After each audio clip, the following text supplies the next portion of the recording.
айтқан дұға тілектеріңіз қабыл болсын. Ал ендеше ардақты ағайын, құрметті қонақтар, бір көңіл күйлеріңізді тексеріп көрейінші. Қай стол көңілді, сол столға бүгінгі той иелеріміз, анамыздың коллективтері бүгінгі тойда сыйлықтардың спонсоры ардақты ағайын. Бір қол соғып құрмет жасап қойыңыздар.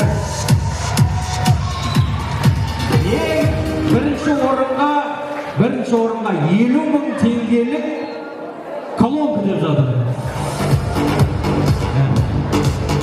Енді алғашқы сыйлықты бастаймыз. Бұл ардақты ағайын, это не барахолка, это не Кенжехан, это не Байсат. Бұл ардақты ағайын, қарғыс. Ардақты ағайын, бүгінгі мінеке осындай ұжымдастарына мың алғыс. Ұжымдас болса дәл осындай ақ болсын ағайын.